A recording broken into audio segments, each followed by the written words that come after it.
ташкили ҷойҳои нави корӣ, баланд бардоштани иқтидори содиротии мамлакат ва рақобатнокии он заминаи амиқ мегузорад. дар соҳаи саноати ҷумҳурӣ барномаҳои зиёди рушд амалӣ гардида истоданд, ки ҳадафи асосии онҳо навсозии корхонаҳои пешину, бунёди корхонаҳои нав, татбиқи технологияҳои инноватсионӣ дар истеҳсолот, роҳандозии истеҳсоли маҳсулоти нав ва зиёд намудани ҳаҷми истеҳсоли маҳсулоти содиротӣ буда, барои гузариш аз иқтисоди аграрӣ саноатӣ ба индустриалии аграрӣ замина мегузоранд. хабарнигорони минтақавии мо мавзӯъро аз вилояти Суғд идома медиҳанд. дар рушди соҳаи саноат, татбиқи ҳадафи чорми стратегии саноаткунонии босурати кишвар дар шаҳру ноҳияҳои вилояти Суғд захираи имкониятҳо зиёд буда, нақшаву лоиҳа ва имконоти муҳим амалӣ мешавад. иқдоми президенти ҷумҳурии Тоҷикистон муҳтарам Эмомалӣ Раҳмон ва муносибати ҷашни 35-солагии истиқлоли давлатӣ солҳои рушди саноат эълон гардидани солҳои 2022-2026 дар вилояти Суғд аз ҷониби аҳли ҷомеа ва намояндагони соҳибкорию саноатӣ масъулони мутахассисони соҳа бо роҳбаландӣ пазироӣ гардид.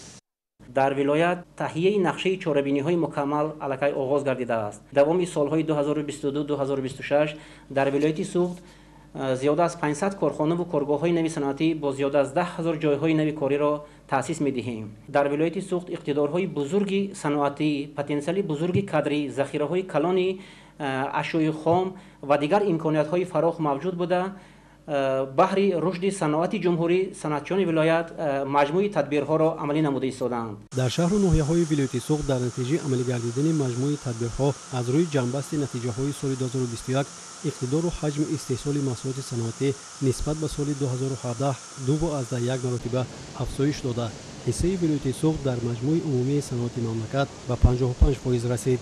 дар баробари истифодаи иқтидорҳои мавҷудаи соҳа, навсозии хатҳои технологӣ ва муҷаҳҳазгардонии корхонаи коргоҳҳои амалкунанда, давоми 4 соли охир, солҳои 2018-2021 таъсиси корхонаҳои саноатӣ ҳар сол афзуд.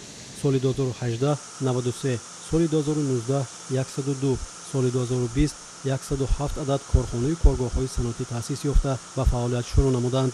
соли 2021 бошад 122 адад корхонаҳои нави саноатӣ бо 3050 ҷойи корӣ ба истеҳсоли маҳсулоти ватанӣ шурӯъ намуданд. давоми 4 соли охир дар вилоят дар маҷмӯъ 424 корхонаву коргоҳи нави саноатӣ бо 7512 ҷойи нави корӣ таъсис дода шуд.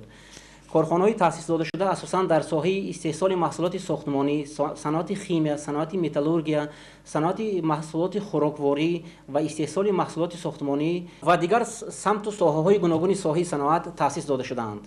соҳаи истеҳсоли маҳсулоти сохтмонӣ дар вилоят имкониятҳои бузурги рушд дорад.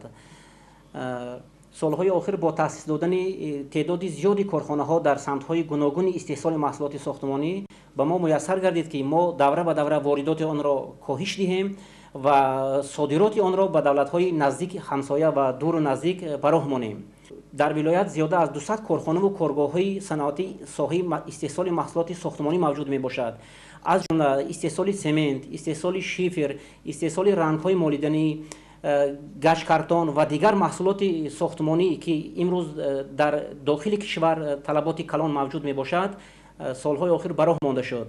агар соли 2021 дар вилояти Суғд зиёда аз 1,4 миллион тонна семент истеҳсол гардида бошад, таҳлилон нишон медиҳад, ки нисбат ба соли 2020 афзоиши он 113 000 тоннаро ташкил додааст. дар соҳаи саноати вилояти Суғд истеҳсоли қариб 250 номгӯи маҳсулот ба роҳ монда шудааст. вориди таҷҳизоти технологияи муосир бошад, ба таъмини рақобатпазирии молу маҳсулот мусоидат намуд. баланд бардоштани рақобатпазирии маҳсулоти истеҳсоли ватанӣ, татбиқи сиёсати мусоидат ба содирот ва ивазкунандаи воридот самара медиҳад.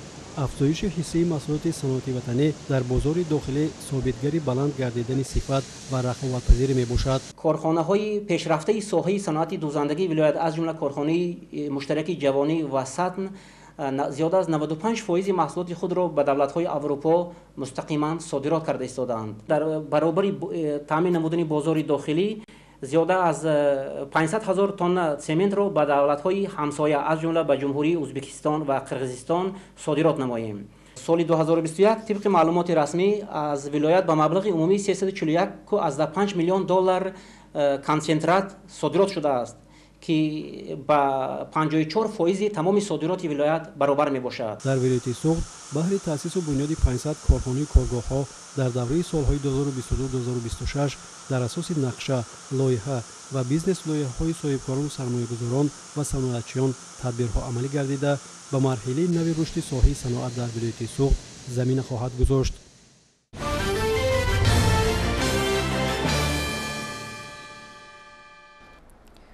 ҷашни сада рӯзи арҷгузорӣ ва иззату эҳтиром ниҳодан ба нуру гармӣ, рӯ овардан ба равшанӣ, рамзи меҳру муҳаббат ва дӯстиву рафоқат мебошад, ки аз ҷониби мардуми шарафманди тоҷик бо риояи тамоми суннату анъанаҳои хос иҷро мегардад.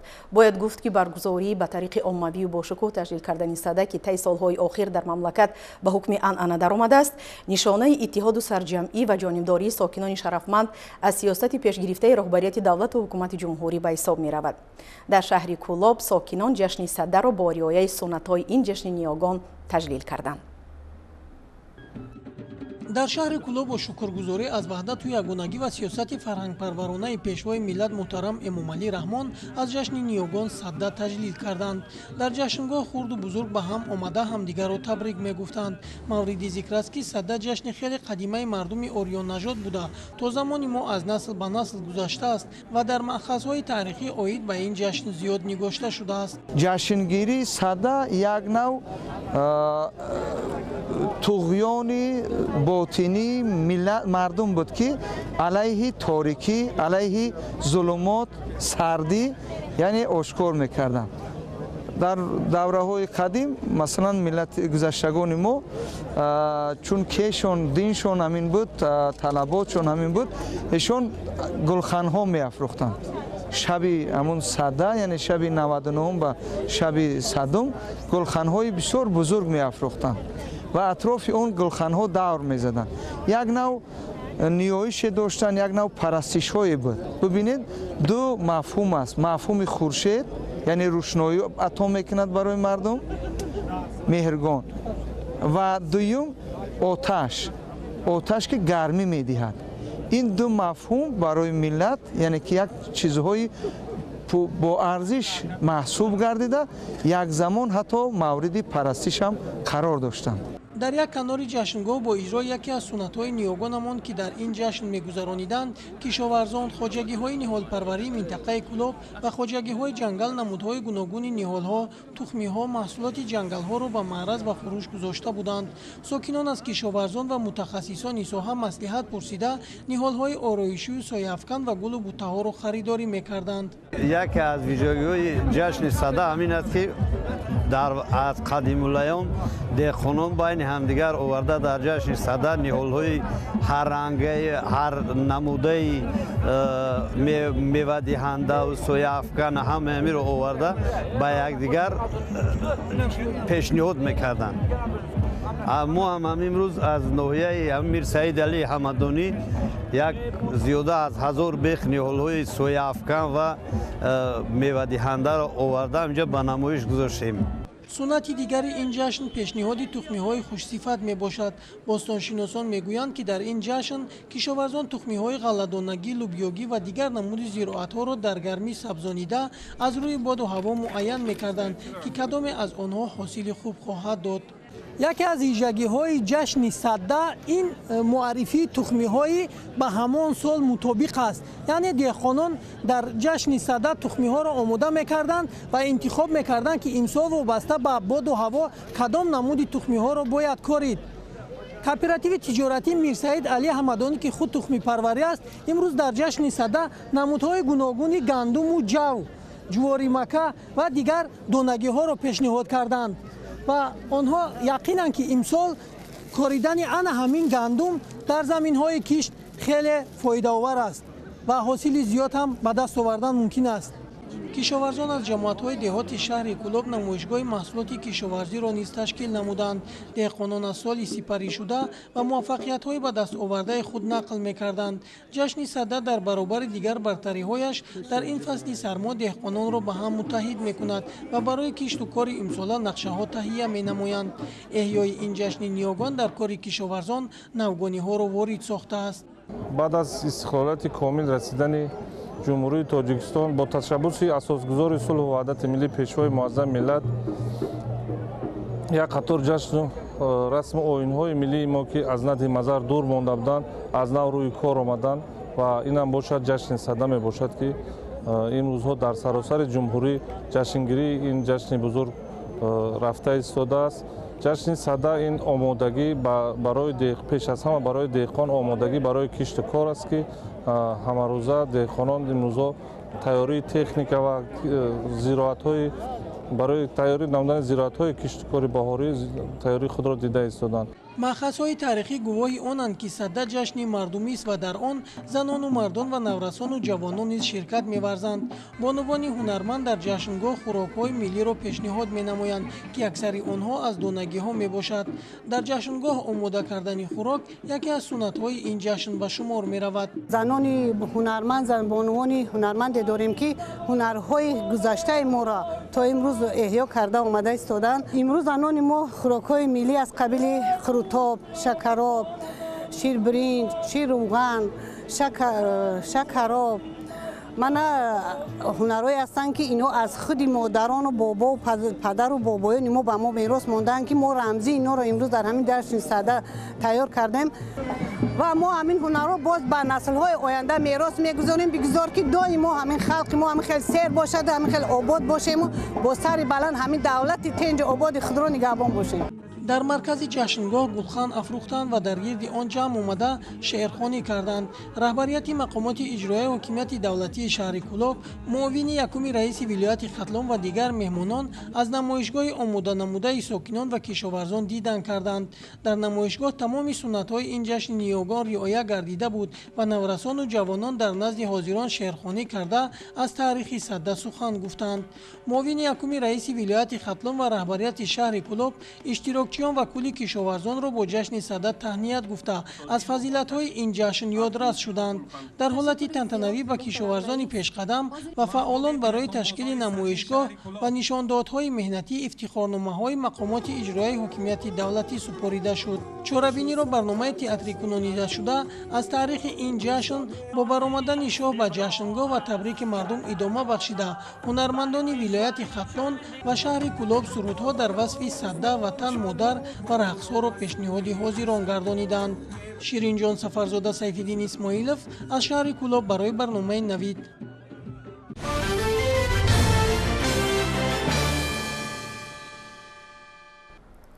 ҷашни сада аз ҷовидонии хуршеди оламтоб башорат дода ифодаи пайванди зиндагии инсонҳо бо табиат. давраи омодагӣ ба истиқболи баҳору наврӯз инчунин омодагӣ ба кишту кори баҳорӣ ва дигар корҳои кишоварзӣ мебошад. дар маросими таҷлили ин ҷашни таърихӣ дар ноҳияи Тоҷикобод намоишгоҳи донаи иборат аз маҳсулоти кишоварзӣ, ниҳол, гулу буттаҳо, тухмии зироати кишоварзӣ, олоти меҳнати марди деҳқон, маҳсулоти ҳунарҳои мардумӣ ва анвои гуногуни хӯрокҳои миллӣ ташкил шуд ки аз меҳнати содиқонаву софдилонаи кишоварзони ноҳия дарак медод. дар маркази ноҳияи Тоҷикобод ҷашни таърихии қадимаи сада бо ушкои шоҳомади хоса таҷлил карда шуд. дар ҳафте ҷашн ҳама оину суннатҳои ниёгон риоя гардида дар баробари оростани гулхан ҳамзамон омодагии хешро ба мавсими киштукори баҳор собит сохтанд. ҷашни сада ҳамчун оини ниёгон ҷиҳати омодагӣ ба киштукори баҳорӣ дар ноҳия ба таври хотирмон баргузор карда шуд. ин ҷашни аҷдодӣ дар баробари наврӯзи хуҷастапай ва меҳргон дар давраи соҳибистиқлолӣ мамлакат дар ин ноҳияи дурдаст низ аз нав эҳё гардид.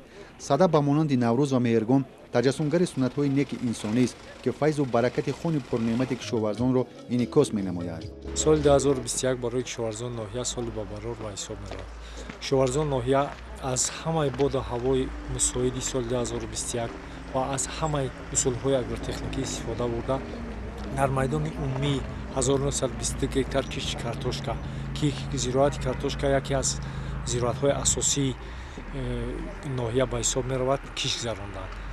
ҳосили ҷамъовардашуда 26086 тоннаро ташкил медиҳад ки нисбати соли 2020 411 тонна зиёд мебошад истеҳсол карда шуд. барои кишти баҳори соли 2022 дар амборҳои ноҳия захираи тухмии картошка ذخیره کرده شده است. کشاورزان ناحیه تاجیک‌آباد در این روز گوشه‌های خاص محصولات دهقانی، هنرهای مردمی و استحصال دستی را تشکیل کرده نشاط و خرسندی نمودند.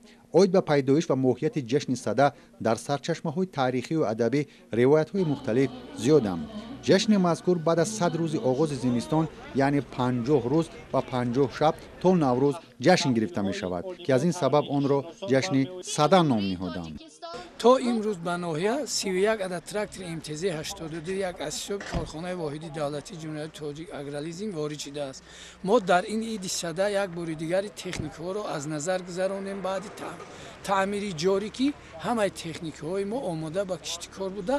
در مهلت های کوتاه بعد نوروز ما کشت کارمان را انجام میدهیم. جشن صده در ناحیه تاجیک‌آباد باشگاه شهامت خواسته تجلیل گردیده با احیای جشن‌های مردمی در این ناحیه کوهستان کشور مساعدت نمود.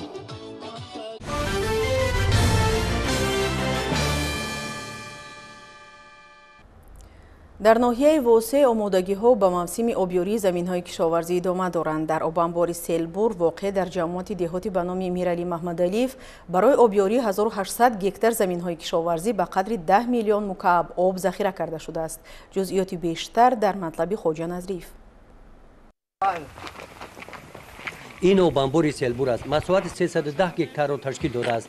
آبیاری زیاده از 1800 گکتار زمین‌های کشاورزی در دهات به نام میرعلی محمدعلیف و یک قسم زمین‌های دهات گلستان ناحیه واسع از آب همین آبانبار آبیاری کرده می‌شوند. روزهای آخر ماه ینور طبق نشانه معین گردیده در آبانبار به مقدار 10 میلیون کوب آب ذخیره گردیده است. جمع‌شوی آب ادامه داشته تا ماه می باید در آبانبار به قدر 17 میلیون کوب آب ذخیره کرده شود. قربان براتوف سردار اسوسیاسیون استفاده برندگان آب سیلبور میگوید که ذخیره آب حوض از چگونه آمدن فصل بهار وابستگی کلان دارد. از ماه سپتامبر جمع‌آوری آب در آبانبار سیلبور سر شدگی. این زمان حاضر 10 میلیون کوب آب جمع‌آوری کردیم تا ماه مارس 17 میلیون کوب آب میگیریم. مشکلات امسال اگه بهتره، مشکلات نیست.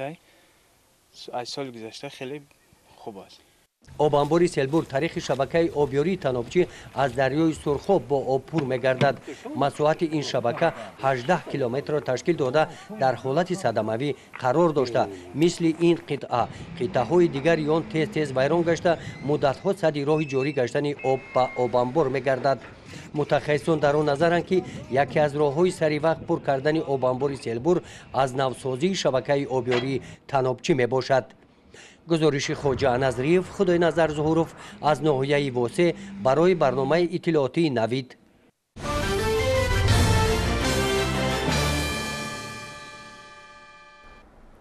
امروزها در شهر و ناحیه‌های ولایت خطلان تدبیرهای خرمگردانی آغاز گردیده. در محله کوچه، گلگشت و خیابان و جماعت‌های شهرک و دهات معرکه آبادانی و کبودیزارکنی وسعت تازه کسب نموده است. در بازارها نقطه و یا رسته‌های موسمی نهال فروشی نیز تشکیل گردیده. کشاورزان خواجگی‌های دهقانی نوع‌های مختلف نهال‌های درختان میوه دهنده و همیشه سبز و گل و بوته‌های آرایشی را پیشنهاد ساکنان گردانیده ایستادند. اطلاع داده می‌شود که در حدود ولایت خطلان بیش از 100 خواجگی نهال پرور فعالیت نموده باغ و تاگزارهای 25 شهر و ناحیه را با نهال‌های خورصفت تأمین می‌سازند. ادامه موضوع در گزارش خبرنگاران ما از ولایت خطلان. در موسم امساله نهالشینانی در یک از نقطه‌های بازار حاجی شریف گوشه‌ای هست که در این شب و روز به مرکز بزرگ فروش نهالان همیشه سبز، سویافکن و میوه دهنده و گل و گلبوته‌های آرایشی تبدیل یافته است. در راسته نهال فروشان از تمام خواجگی‌های نهال پروری شهر و نواحی ولایت خطلان محصول قلمچه و نهال‌های پیوندی حاصلخیز به فروش برآورده شده است. خواجگی نهال پروری داریم 1 گکتار، نهال‌های پیوندی سورت‌های خوب بادام‌های ناز، خرما، گلوس، سیب، شافتالوی لوچک یا پایین نمود، چورماز و گلوس و اولیچه همش میکنیم. دست نیالوی خونه ایدونک میچشونیم، پیوند میکنیم، بعد با بزرگ میبروریم. ایموی نویابر درخت کرخشویش سر میشود. موی مرد میشنونم بسیارش خطا میکنه، گرمی در قوق میشود. وقتی موی نویابر شوندی مرد سبزیش تیز عمل میکند. حاصل نوکیش هم بعد زیاد میشه، پیش حاصل میتونه. و همه ساله از همین ناحیه کشانیون همین درخت‌های میوه‌دهنده ما همچنین زردالو، سیب بهی، انگور هر سال خریداری کرده در نزد حوله خودمون و در نزد حوله خوجگی دیخونمون پرورش میکنیم. همین درختها هر سال خریداری کرده از میوه سرحاصلی و خودمون با فرزندان با اهل و عیلمون هر سال میوه سرحاصل میگیریم. با ارچه‌ای که در نزد برای آرایشی در نزد خونمون میشون درخت‌های ارچه سایه افکن و آرایشی میشون. حسین مجیدов ساکنی ناحیه بخش در این سمت کاری تجربه غنی دارد. این نهال پروری صاحب از طول 16 سال اینجانی به پرورش نهال‌های سایه افکن و آرایشی مشغول بوده. همه سال تعداد زیادی نهالان پیوندی را محض در آن همین گوشه پیشنهاد خریداران میگرداند. ما حرکت میکنیم که همین خریدارایی که ما در مراجعت میکنیم برای نهال بردم مثال ایخانه کنده بودیم که مثلا درخت که در بیرون بسیار ایستاد چیز شگون میکنن مثال آوش پریده مثال نسازیدنش ممکنه. برای همین خریدار بسیارش مراجعت میکرده از خانه برده کنده میکنیم. برای در خانه همین نمودایی که بازار در نمونه میاریم برای مثال فروش در خانه با داریم. نو چینده مثال نو کنده در مثال قطارهاشون استفاده هم. زمین‌های نزد حولیگی خانه و زمین‌های پرزیدنتی پرورش میکنیم. همین نهال پروری مثال زندگیمون روی همین میگذره. اما که خاصی میگوید در بنیاد باغ و تاکزار و پرورش درختان میوه‌دهنده انتخاب درست نو‌نهال اهمیت اولین درجه داشته باعث استوار و حاصلخیز گردیدن آن میگردد. او با استفاده از تجربه اندوخته خود نهالان بلندصفت را از دانکش کشت و نگاهبین نموده با اصول پیوندسازی باز هم ثمره دلخواهی را هم مساله به دست میآورد. پیوند دو نمود میشود و در بهار هم پیوند میکنیم در تیرمو هم. در تیرمو بعد 20 اوگوست پونچه پیوند سر می شود. این پونچه پیوند است. با کنده پیونده شده نه نهالی که به خاک آوردگیم یا سالشون ایاد یک سال کلونای یک سال کلونای اینا به خاکش نیارید مثلا جا وقتی جا دیگر جا میگذره خاک شدنش ممکنه یا نسبزیدنش ممکنه یا دیر عمل کردنش ممکنه. برای همین خاطر او را به خاکش میاریم. نه پیوندی با بهار ده می شود. هم بعضی نهال ها در بهار پونچه پیوند می شود بعضیش با کنده پیوند میگیم. کنده پیوند میگیم اون طرزی پیوندش دیگه خیلی. ای وقتی دانه شیناندن اگر حساب کنیم 3 سال میشه یک سال دانه را میشونیم سال دیگه پیوند میکنیم سال سوم به فروش میبریم. درخت امروز آوردگیمون نمیساز درختی زردالو درخت زردالو کنده مثال آورده با بازار فروش میبریم. طرزی چخل شیناندن چخل مثلا چی کردن قیچی کردنش همیشه به خریدارم میفهمونیم. هر نفر نتیجه زحمتش را دیده خواه شاد میگردد. ذوق میبرد که نهال پرورده او درختی پربار شده زیبدهنده کوچه و خیابان و از میوه های شهدبار آن کامی بسیاری ها را شیرین میگرداند. همچنین باغ شکوفان و گلزاری پرنکهتی میشود که به کس روح و حلاوت تازه میبخشد. ابراز میدارد امکی قاسم.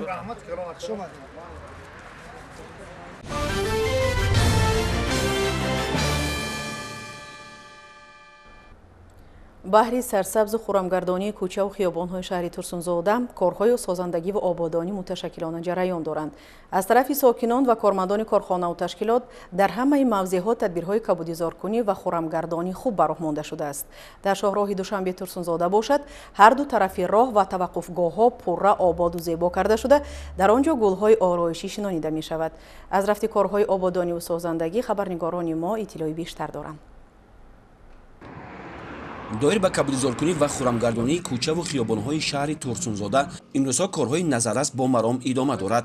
дар майдони парчами давлатӣ ва маҳаллаҳои аҳолинишин аз ҷониби кормандони муассисаи манзилии коммуналӣ ва хоҷагидории шаҳр беш аз 5000 бех гулҳои садбарг шинонда шуд. кормандони шӯъбаи ҳифзи муҳити зист вобаста ба риояи талаботи агротехникӣ доир ба шинондану нигоҳубин ва парвариши гулҳо байни кормандони муассисаи мазкур корҳои фаҳмонадиҳӣ мегузаронанд. омадани фасли баҳор тайёрии мо барои ободонӣ домо маҳалла ва қимичор ва домои баландошиёна оғоз кардем кора. ҳамагӣ мо дар ҳамин омадани баҳор ҳозир як 200 та арча шинондем, 1000 та қаламча гулҳои садбарг. рӯзҳои шанбе бо сокинони маҳалла ҳама каса дастаҷамъона субботникӣ мегузаронем, домора тоза мекунем, ҷӯйборора тоза мекунем. ободӣ барои баҳор тайёрем. бо оянда да бо тайёрӣ дида истем ки бо бисёртар кӯшиш кунему маҳаллаи чора обод кунем. сокинони шаҳри турсунзода дар ҳамаи ҷамоату деҳот корҳои зиёдеро баҳри зебогии маҳалли зист матраҳ намуданд. имрӯзҳо барои сарсабзу хӯрамгардондани кӯчаҳои марказ кӯшиш намуда истоданд. дар чороҳи душанбе турсунзода дар мавзеъҳои алоҳида сокинони ҷамоату деҳот ва кормандони мақомоти иҷроии ҳокимияти давлатии шаҳр тасмим гирифтанд ки гулҳои ҳархела ва дарахтони сояафкану ҳамешасабз шинонида гирду атрофро аз партов тоза намоянд ва баҳри ободии ин гӯшаи ватан ҳиссагузор бошанд. мо ҳар сол қиттаи гармхона тасмим мегирем ки барои обод кардан шаҳри худамо турсунзода зиёда аз 400,000-500,000 гулҳои ҳар хели ороишӣ баровардан ва шинондан. Имсол аллакай 100,000 гулҳои парвариш мо тайёр кардем. Гули виола, петуния, катарантус бо салвия парвариш дорам. асосан тухмаи гулҳои мо ай хориҷа, ай шаҳри Ленинград, Санкт-Петербург ва Москва ворид мешавад. тибқи маълумотҳои шӯъбаи ҳифзи муҳити зист бо мақсади сабзу хӯрам гардонидани шаҳр дар мавсими нави кабудизоркунӣ беш аз 50,000 бех гули лола, зиёда аз 5,000 бех гулҳои гуногунранги садбарг ва беш аз 3800 ниҳоли дарахтони ҳамешасабзи ороишӣ шинонида шудааст. хӯрамгардонии муҳити зист дар ҳудуди ҷамоатҳои деҳот низ муташаккилона роҳандозӣ гардидааст.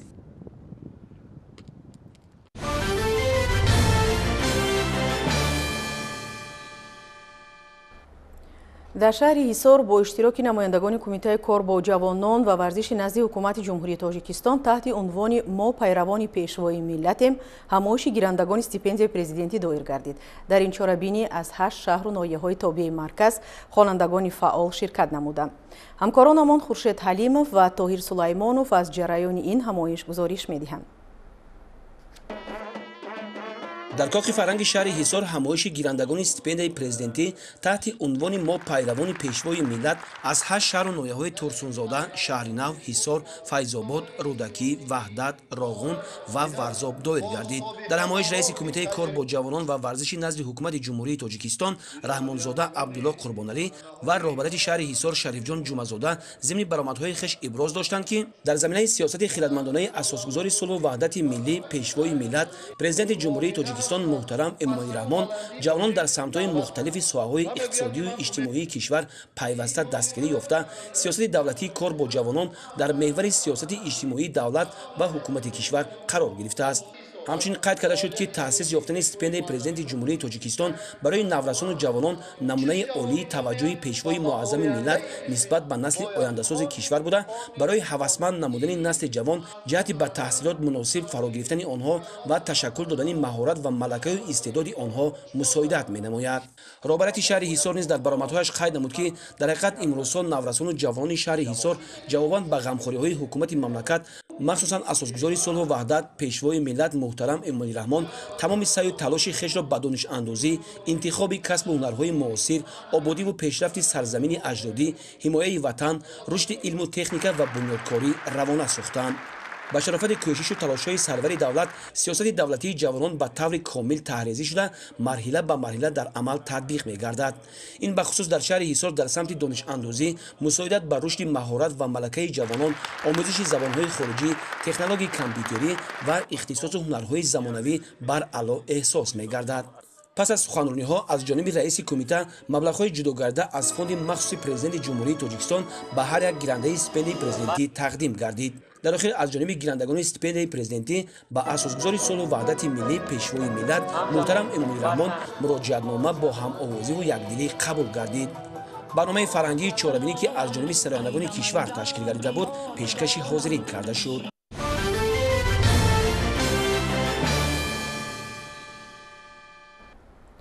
дар маркази маъмурии вилояти Суғд шаҳри Хуҷанд 10 хонаосорхонаҳо ва ёдгориву зироятгоҳҳо пайвандгари дирӯзи имрӯз мебошанд ба феҳристи ёдгориҳои таърихии бахши фарҳанги шаҳр ворид карда шуданд. аммо на дар ҳамаи ин иншоот ки таърихи зиндаи миллат маҳсуб меёбанд шароити фаъолият хуб аст. ҳолати аксар осорхонаву ёдгориҳои таърихӣ таваҷҷӯҳи бештари мақомотро тақозо мекунанд, мегӯянд ҳамкорони минтақавии мо. шаҳри бостонии Хуҷанд таърихи беш аз 2500 сола дошта дорои маданият ва фарҳанги ғанӣ мебошад. дар баробари дигар ёдгориҳои таърихии қаламрави кишвар то ба имрӯз Хуҷанд ки зодгоҳи олимони адибон ва навозандагони маъруф аст, мақоми маркази илмӣ ва фарҳангии Тоҷикистонро ҳифз мекунад. در مرکز ولایت سوخت شهر خوجند عین زمان زیاده از 10 خانه آثارخانه ها و یادگاری و زیارتگاه ها که بازگوی روزگار گذشتگان و پیوندگر دیروز امروز می باشند به فهرست یادگاری های تاریخی بخش فرهنگ شهر وارد کرده شدند. البته گفتنی هستم که بیوسته شهر خوجند یکی از شهرهای کلانترین کشور عزیزمان محسوب می یابد و من فکر می کنم که با براه ماندنی همکاری های ثمره بخش یکجایه با مسئولین دیگر مؤسسه ها تشکیلات و مؤسسه‌ای که در حدود آنها در قلمرو آنها انمیخیل انشاءات ها یا یادگاری های تاریخی و فرهنگی انمیخیل مؤسسه جایگیر گردیدند ما می توانیم که با حل بعضی مشکلی و مسئله های موجوده برای عملی گرداندن آن نقشه های دوربینانهایی که ما البته آنها را در نظر داریم ما کامیاب شده میتوانیم. یادگاری حضرت بابا کمال خوجندی امروز در حالت ناگوار قرار دارد. حضرت بابا ارباب بزرگ دین که از روی منابع معتمد استاد مولانا شمس تبریزی بودند آخر عصر 11 و اول عصر 12 زندگی کرده و در این موضع به خاک سپرده شدند. بنای مقبره مذکور عصر 13 و مسجد عصر 18 پایه‌گذاری شده است. یک قسم مقبره سالهای 2000 تجدید نوسازی را گذشته است. خانه آثارخانه شاعر و قهرمان خلق تاجیک میرزا ترسونزاده نیز امروز در حالت ناانقدر خوب قرار دارد. مسئولین آثارخانه استاد میرزا ترسونزاده از آن نگرانند که در یک سال برای اشیا و لوازمات کانسلری آثارخانه همگی 1000 سامانه جدا گردیده برای تعمیر و نگهداری آن مبلغ بیشتر لازم است. امروز مسئولین خانه موزه استاد میرزا ترسونزاده از امکانیت‌های موجوده استفاده کرده وابسته به امکانیت اشیا و جهاز آثارخانه را تازه و آزاده و در حالت خوب نگاه داشته ایستادند.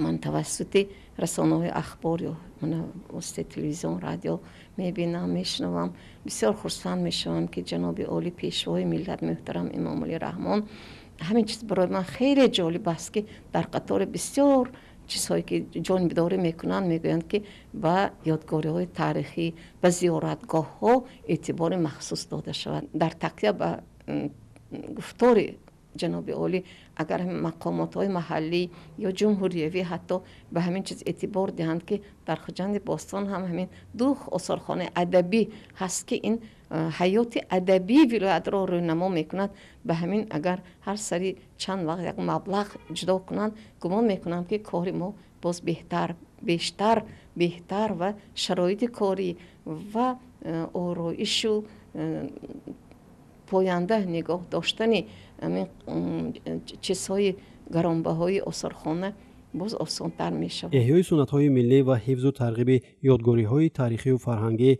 در بلند برداشتن روحیه وطن‌دوستی، خودآگاهی و خویشتن‌شناسی شهروندان خصوصاً نورسان و جوانان موقع مهم دارد. این نکته را اساسگذار صلح و وحدت ملی پیشوای ملت پرزیدنت جمهوری تاجیکستان محترم امام علی رحمان در پیام نوبتی تاکید داشته همزمان ذکر نمودند که هدف از تشبس‌های تاجیکستان در بخش فرهنگ و معارف در همکاری با نهاد سازمان ملل متحد اوید به فرهنگ، علم و معارف، تحکیم روند مکالمه اوید به حفظ میراث فرهنگی، معرفی تاریخ قدیمی تاجیکان و فرهنگ باستانی و غنی ملتمان میباشد. خانه آثارخانه ارگشبوی بچه یکی از آثارخانه‌های تاریخی شهر خوجند است که تا به امروز در حالت اصلی خود نگاه داشته شده. همه ساله مهمانان و سیاحان از خارج دور و نزدیک تشریف آورده و از تاریخ و تمدن و میراث گذشتگانمان دیدن میکنند. بسیار آدم‌ها هم می‌بینن اینجا در آمده و میکنن تا خارجی‌ها تا من این حکومت و مقامات و عوام می‌بینن. اكو یک وایش همین که اینجا یک تا خانه پولنی کمپلکس و همه شای اینجا دیگه مثلا دیگه جواب باشه غلطاندگی جوش ناو پشتگی این همین سال 1902 همین زمین همینجا گفته استوای بخارای سمرقند آورده همین امارات مابین 2 سال پشتگی اینا که من نمیدونم آگفتی مادرم با من یک وابسته کردم مونده من اینجا در برو کرده تیزی کراسیم نگاه بین کرده گشتیم. یادگاری‌های تاریخی و فرهنگی خلق تاجیک پیوندگری حیات مادی و معنوی نیاگان ما بوده. در مجموع آنها صحیفه‌های تاریخی چندین هزار ساله ملت بزرگمان را به هم می‌پیوندند. چون ما وارثان این ملت و این سرزمین کهن بنیاد هستیم میباید به تاریخ و تمدن و کار و پیکار گذشتگان اهمیت بیشتر دهیم و میراث گران ارزش نیاگانمان را چون گوهری که چشم حفظ و پاینده نگاه داریم.